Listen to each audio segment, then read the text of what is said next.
ಗುತ್ತಿಗೆದಾರರ ಸಂಘಕ್ಕೆ, ಭ್ರಷ್ಟ ಇಂಧನ ಇಲಾಖೆ ಅಧಿಕಾರಿಗಳಿಗೆ ನಮಸ್ಕಾರಗಳು. ಕರ್ನಾಟಕ ರಾಜ್ಯ ಅನುಮತಿ ಪಡೆದ ವಿದ್ಯುತ್ ಗುತ್ತಿಗೆದಾರ ಸಂಘ ನಂಬರ್ 33 ಅವೆನ್ಯೂ ರಸ್ತೆ ಬೆಂಗಳೂರು. ಈ ಒಂದೇ ಟೆಲಿವಿಷನ್ಗಿಂತ ಕಾಣ್ತದೆ, ಯಾಕಂದ್ರೆ ಸ್ಟ್ರೆಂತ್ ನೋಡಿದ್ರೆ ಯಾಕೆ ಕಾಣ್ತಾ ಇಲ್ಲ. ಇದು ಎಲ್ಲಾ ಗುತ್ತಿಗೆದಾರಿಗೆ ಅನ್ವಯಿಸ್ತದೆ, ಬಹಳ ಜನರಿಗೆ ಗೊತ್ತಿಲ್ಲ. ಇದರಲ್ಲಿ ಗುತ್ತಿಗೆದಾರಿ ಎಲ್ಲಾ ವಿದ್ಯುತ್ ಬಳಕೆದಾರರಿಗೂ ಅನ್ವಯ ಆಗುತ್ತೆ ಗೊತ್ತಿಲ್ಲ. ಯಾಕಂದ್ರೆ ನಾವು ನನ್ನ ತಿಳಿದಾಗೆ ಚೇಂಬರ್ ಆಫ್ ಕಾಮರ್ಸ್ನವರಿಗೆ, ರೈತ ಸಂಘದವರಿಗೆ ಇನ್ನೊಂದು ಸ್ವಲ್ಪ ತಿಳುವಳಿಕೆ ಬೇಕಾಗುತ್ತೆ ಅಂತ ಗೊತ್ತಾಗುತ್ತೆ ನಮಗಷ್ಟೇ. ಅವ್ರನ್ನ ಸ್ವಲ್ಪ ಸೇರಿಸ್ಕೊಂಡ್ರೆ ಬಡವರು ಯಾರು ಉದ್ಧಾರ ಆಗಂಗಿಲ್ಲ. ಇವರು ಏನು ಹೇಳ್ತಿದ್ದಾರೆ, ಸೂಪರ್ ಗ್ರೇಡ್ ಒಂದು ದೊಡ್ಡ ಲೆವೆಲ್ ಕಾಂಟ್ರಾಕ್ಟರ್ಗಳು ಅಂತ ಇವ್ರ ಹತ್ರ. ಹಂಗಾದ್ರೆ ಇವ್ರು ಕೆಲಸ ಮಾಡೋದು ದೊಡ್ಡ ಲೆವೆಲ್ ಕಾಂಟ್ರಾಕ್ಟರ್ ಫೀಲ್ಡಲ್ಲಿ ಬಂದು ಕೆಲಸ ಮಾಡ್ತಾರಾ, ಕಂಬ ಎತ್ತಿಸ್ತಾರ? ಇಲ್ಲ, ಕಂಬ ಎತ್ತಾರಲ್ಲ. ಬಡ ಗುತ್ತಿಗೆದಾರರೇ ಅಲ್ಲಿ ಲೋಕಲ್ ಗುತ್ತಿಗೆದಾರರೇ ಎತ್ತಬೇಕು, ಅವರೇ ಎತ್ತಿದ್ರೆ ಕೆಲಸ ಆಗೋದು. ಇವ್ರಿಗೆ ಅದೊಂದು ಇವ್ರಿಗೆ ಯಾಕೆ ಅಂದರೆ ಇವ್ರು ಬರಲ್ವಲ್ಲ. ಲೋಕಲ್ ಗುತ್ತಿಗೆದಾರಿಗೆ ನೀವು ಟೆಂಡರ್ ಕೊಟ್ಟರೆ ನೀವು ಯಾರು, ನಾವಿಲ್ಲಿ ಕಾರ್ಪೊರೇಟ್ ಆಫೀಸ್ ಲೆವೆಲ್ಗೆ ಬರಲ್ಲ. ನಮ್ಮ ಕೆಲಸ ಏನಿರ್ತಾರೆ ಮುಗಿಸ್ಕೊಂಡು ಕೆಲಸ ಮಾಡಿಕೊಡ್ತೀವಿ. ಇವರು ದಂಧೆ ಮಾಡ್ಕೊಳಕ್ಕೆ, ಇವರಿಗೆ ಕಮಿಷನ್ ತಗೊಳಕ್ಕೆ, ಅವ್ನ ಕೆಲಸ ಹೆಂಗಾದ್ರೂ ಮಾಡಿರಲಿ. ಒಂದು ಯಾರಾದರೂ ಒಬ್ಬ ಲೋಕಲ್ ಕಾಂಟ್ರಾಕ್ಟ್ರು ಬಿಟ್ಟು ಬೇರೆ ಒಂದು ಕೆಲಸ ಮಾಡಿ ಒಂದು ಎಮರ್ಜೆನ್ಸಿ ಕೆಲಸ ಕಂಪ್ಲೀಟ್ ಮಾಡಿಕೊಟ್ಟಾನ. ಒಂದು ಮಳೆಗಾಳಿ ಮುಗಿದ್ರೆ ಲೋಕಲ್ ಕಾಂಟ್ರಾಕ್ಟ್ರಿಗೆ ಫೋನ್ ಮಾಡೋದು. ಲೋಕಲಲ್ಲಿ ಯಾರಿರ್ತಾವೆ ಅವ್ರಿಗೆ ಫೋನ್ ಮಾಡ್ತಾರೆ. ಇನ್ನು ಬೆಂಗಳೂರಿಂದ ಯಾರೋ ಸೂಪರ್ ಗ್ರೇಡ್ ಕಾಂಟ್ರಾಕ್ಟರ್ ಬಂದು ಕೆಲಸ ಮಾಡಲ್ಲ. ಹಂಗಿದ್ದು ಇವರ ಜಾಬ್ಗಳು ತುಂಬಿಸ್ಕೊಳಕ್ಕೆ ಲೋಕಲಾಗಿರೋ ಗುತ್ತಿಗೆದಾರನ್ನ ಅವ್ರನ್ನ ಮಾರಣ ಹೋಮ ಮಾಡ್ಕೊಂಡು ಇವರು ಮಾಡ್ತಿದ್ದಾರೆ. ಈಗ ಏನಿದೆ, ಮುಂಚೆ ಆದೇಶ ಏನಿತ್ತು, ಲೋಕಲಲ್ಲಿ ಏನೇ ಕೆಲಸ ಕೊಡಬೇಕು ಅಂತ ಇದ್ರೋ ಅದು ಲೋಕಲಲ್ಲಿ ಕೆಲಸ ಕೊಡಬೇಕು ಅಂತ ಕೇಳ್ತಾರೆ. ಹಾಗೆ ಗುತ್ತಿಗೆದಾರ ಕೆಲಸ ಮಾಡ್ಬೇಕಾದ್ರೆ ಆಕ್ಸಿಡೆಂಟ್ ಆದರೆ, ಈ ಆಕ್ಸಿಡೆಂಟು ನಮ್ಮನೆ ಕೆಲಸನ ಮಾಡೋಕ್ಕೋಗಲ್ಲ, ಮಾಡೋ ಡಿಪಾರ್ಟ್ಮೆಂಟ್ ಕೆಲಸ ಮಾಡಿರ್ತೀವಿ. LC ಕೊಡೋದು ಅವರೇ, ಡಿಪಾರ್ಟ್ಮೆಂಟ್ ಅವರೇ. ನಮ್ಮವ್ರು ಯಾರು ನಾವು LC ತಗೊಳ್ಳೋ ಅಥಾರಿಟಿ ಇರಲ್ಲ. ನಾವು ವರ್ಕ್ ಮಾಡೋ ಪರ್ಮಿಷನ್ ಕೇಳಿರ್ತೀವಿ, ಅದು ನೀಟಾಗಿ LC ಮಾಡಿಕೊಡ್ಬೇಕು. ಇವರ ನೌಕರರು ಯಾರೋ ಬೇಜವಾಬ್ದಾರಿಯಾಗೋ ಮತ್ತೊಂದಾಗೋ ಇವ್ರು LC ನೀಟಾಗಿ ಮಾಡಿರಲ್ಲ. ಅದರಿಂದ ಆಕ್ಸಿಡೆಂಟ್ ಆದಾಗ ಯಾರಾದರೂ ತೀರ್ಕೊಂಡ್ರು ಅದನ್ನೊಂದು ಕಾಂಟ್ರಾಕ್ಟ್ಗಳ ಮೇಲೆ ಹಾಕ್ಬಿಟ್ಟು ಅವ್ರ ಮನೆ ಮಠ ಅಲ್ಲ ಮುಳುಗೋ ರೇಂಜಿಗೆ ಅವರು ಕೆಲಸಗಾರರು ಕೇಳ್ತಾರೆ.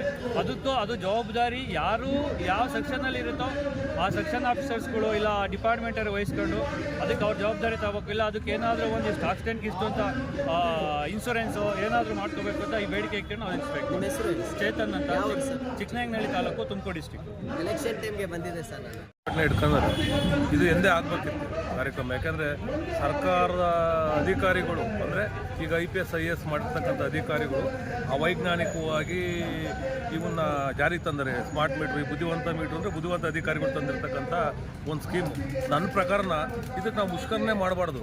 ಯಾಕೆಂದರೆ ಒಂದು ಗ್ರಾಹಕರಿಂದ ಅವರು ವಿದ್ಯುತ್ ಸಂಪರ್ಕ ಏನು ಕೊಟ್ಟು ಬಿಲ್ ಅವ್ರದ್ದು ಏನು ರೆವಿನ್ಯೂ ಬಿಲ್ ಅಂತ ಅಂತಾರೋ ಅದಕ್ಕೆ ಗೌರ್ಮೆಂಟಿಂದಲೂ ಉಚಿತವಾಗಿ ಹಾಕ್ಬೇಕು. ಯಾಕೆ ಅಂತಂದರೆ ಅವರಿಗೆ ಎಷ್ಟು ಯೂನಿಟ್ ಉಳಿದಿದೆ ಅಂತೇಳಿ ಅವರಿಗೆ ಬೇಕಾಗಿರೋದ್ರಿಂದ ಸ್ಮಾರ್ಟ್ ಮೀಟ್ರ್ ಹಾಕ್ತಾರೆ.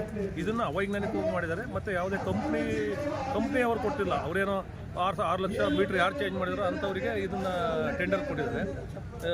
ನಾವು ಇದು ಮಾರ್ಕೆಟಿಂದ ಹೊರಗೆ ತಗೊಳೋದಾದರೆ 1-1.5 ಸಾವಿರ ರೂಪಾಯಿ ಮೀಟ್ರ್ ಸಿಗುತ್ತೆ. ಈಗ 4,999 ರೂಪಾಯಿ ಮೀಟ್ರನ್ನ ಕೊಡ್ತಾರೆ. ಅಂದರೆ 3,000 ರೂಪಾಯಿ, 3,000-4,000 ರೂಪಾಯಿ ಲಾಭ ಮಾಡ್ಕೊತಾರೆ. ಇದ್ರಾಗೆ ಅಧಿಕಾರಿಗಳು ಪಾಲಿದೆ, ಆಮೇಲೆ ರಾಜಕಾರಣಿಗಳ ಪಾಲು ಇದೆ ಅಂತ ನಾನಾದರೂ ಅಂದ್ಕೊಂಡಿದ್ದೀನಿ.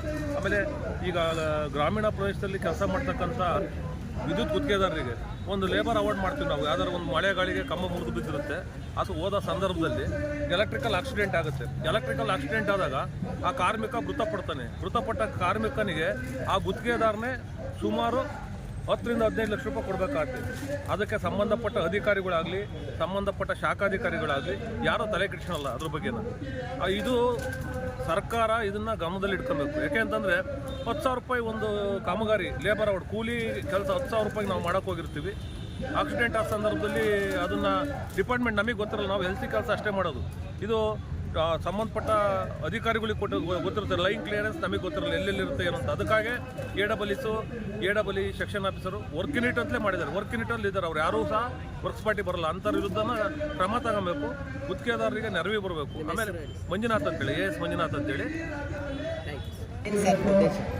ಉದ್ದೇಶ ತಮಗೆಲ್ಲ ಗೊತ್ತಿದ್ದಂಗೆ ಈಗ ಬಂದಂಥ ಸರ್ಕಾರದವರು ಈಗ ವಿದ್ಯುತ್ ಬಳಕೆದಾರರು ಎಲ್ಲ ಒಂದು ರೀತಿಯ ಬಳಕೆದಾರ ಅಂದರೆ ಇಂಡಸ್ಟ್ರೀಸ್ ಇರಬೇಕು, ಸಾಮಾನ್ಯ ಮನೆ ಬಳಕೆದಾರರು ಇರಬೇಕು, ವಾಣಿಜ್ಯ ಸಂಗ್ರಹಣದವರು ಇರಬೇಕು, ಜನಸಾಮಾನ್ಯರು, ರೈತರು, ಐಪಿಸೆಟ್ಗೆ ಈ ಥರ ಅವರಿಗೆಲ್ಲ ಈಗ ಇರುವಂಥ ಸ್ಟ್ಯಾಟಿಕ್ ಮೀಟರ್ಸ್ ಏನು ಡಿಜಿಟಲ್ ಮೀಟರ್ಸ್ ಆಲ್ರೆಡಿ ಆಗಿದೆ, ಆಲ್ರೆಡಿ ಎಕ್ಯುರೇಸಿ ಇಂಪ್ರೂವ್ ಆಗಿದೆ. ಇಷ್ಟಾಗಿಯೂ ಅದನ್ನು ಬದಲಾವಣೆ ಮಾಡಿ ಈಗ ಸ್ಮಾರ್ಟ್ ಮೀಟರ್ ಅಂತ ಮಾಡಿ ಅದನ್ನು ಪ್ರೀಪೇಯ್ಡು ಪೋಸ್ಟ್ಪೇಯ್ಡ್ನಲ್ಲಿ ತರ್ತಿದ್ದಾರೆ. ಅದ್ರ ಕಾಸ್ಟ್ ಬಂದ್ಬಿಟ್ಟು ಆ್ಯಕ್ಚುಲಿ ನಾವು ಮಾರ್ಕೆಟ್ನಲ್ಲಿ ಅವನ್ನ ಖರೀದಿ ಮಾಡಿ, ಓಪನ್ ಮಾರ್ಕೆಟ್ನಲ್ಲಿ ಅವೈಲೇಬಲ್ ಇದೆ, ಖರೀದಿ ಮಾಡಿ ಇವ್ರದೇ ಲ್ಯಾಬಲ್ಲಿ ಟೆಸ್ಟ್ ಮಾಡಿದಾಗ ಅದರದ್ದು ಪರ್ಚೇಸ್ ರೇಟು ಅಷ್ಟಿಲ್ಲ. ಇದಕ್ಕೆ ಗಜಗಜಾಂತರ ವ್ಯತ್ಯಾಸ. ಇವರು ನೋಡಿದರೆ ಸಿಕ್ಕಾಪಟ್ಟೆ ಹೊರೆ ಈಗ ಗ್ರಾಹಕರ ಮೇಲೆ ಆಗ್ತಾ ಇದೆ.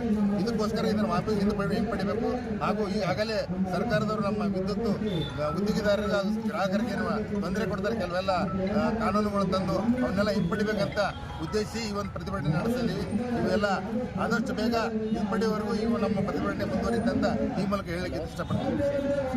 ಓಕೆ ಸರ್, ಎಲ್ಲಿಂದ ಸರ್ ನೀವು? ನಾವು ಕಲಬುರಗಿ ಜಿಲ್ಲೆ. ಎಲ್ಲಿ ಸರ್? ಕಲಬುರಗಿ ಜಿಲ್ಲೆ. ಹೆಸರು ಹೇಳಿ ಸರ್, ಸ್ಟಾಪ್ ಮಾಡಿದ್ದಾರೆ ಅಂತ ಹೇಳಿ. ಹೌದು. ಆಮೇಲೆ ಇನ್ನೊಂದು ವಿಷಯ, ನಮಗೆಲ್ಲ ಗೊತ್ತಿದ್ದಂಗೆ ಈ ಹೊಸ ಸರ್ಕಾರ ಬಂದ ಮೇಲೆ ಹಿಂದಿನ ಸರ್ಕಾರ ಮಾಡಿದಂಥ ರೈತರಿಗೆ ಐಪಿ ಸೆಂಟರ್ಗಳಿಗೆ, ಅಂದರೆ ನೀರಾವರಿ ಪಂಪ್ ಸೆಂಟರ್ಗಳಿಗೆ ವಿದ್ಯುತ್ ಬಿಲ್ಗಡೆಯನ್ನು ಮಾಡಿಬಿಟ್ಟಿದ್ರು. 500 ಮೀಟರ್ ಒಳಗಡೆ ಬಂದರೆ ಕೊಡಬೇಕಷ್ಟೇ. ಅದನ್ನೇನೋ ಹೇಳೋದು ಮಾಡಿದ್ರು, ಬಟ್ ಯಾರು ರೈತರು ಮುಂದೆ ಬಂದಿರಲಿಲ್ಲ, ಈಗ ತುಂಬ ಹೊರೆ ಆಗ್ತಿತ್ತು ಅಂತೇಳಿ. ಈಗ ಅದನ್ನು ಬೇರೆ ರೀತಿಯಲ್ಲಿ ತಂದು ಅವ್ರದ್ದು 15,000 ದಂಡ ಕೊಡಬೇಕು, ಆಮೇಲೆ ಅದನ್ನು ಮಾಡ್ಕೋಬೇಕಂತ ಈ ಒಂದು ಹೆಚ್ಚಿನ ಹೊರೆಯನ್ನು ರೈತರ ಮೇಲೆ ಆಗ್ತಾ ಇದ್ದಾರೆ. ಹಾಗೂ ಬಳಕೆದಾರರಿಗೆ ಈಗ ಏನು ಸ್ಮಾರ್ಟ್ ಮೀಟರ್ ಆಗಲಿಂದ ಸಾಕಷ್ಟು ಇವರು ಕಾಸ್ಟ್ ಸಿಕ್ಕಾಪಟ್ಟೆ ಇದೆ, ಯಾರು ಮುಂದೆ ಬರ್ತಾ ಇಲ್ಲ. ಅದಕ್ಕೆ ಹಿಂಪಡಿಬೇಕು. ಈಗಿದ್ದು ಸ್ಟ್ಯಾಟಿಕ್ ಮೀಟರ್ ಓಕೆ ಇದೆ, ಅದನ್ನೇ ಮುಂದುವರಿಸಿ ಅಂತ ಹೇಳ್ತಾ ಇದ್ದಾರೆ. ನಿಮ್ಮ ಹೆಸರು ಹೇಳಿ ಸರ್? ನನ್ನ ಹೆಸರು ಬಸವರಾಜ್ ಮಾಲಿಪಡ್ಲ ಅಂತ, ಕಲಬುರಗಿ ಜಿಲ್ಲಾ ಅಧ್ಯಕ್ಷ, ಕರ್ನಾಟಕ ರಾಜ್ಯ ಅನುಮತಿ ಪಡೆದ ವಿದ್ಯುತ್ ಗುತ್ತಿಗೆದಾರರ ಸಂಘ, ಕಲಬುರಗಿ. ಸರ್ ನಿಮ್ಮ ನಂಬರ್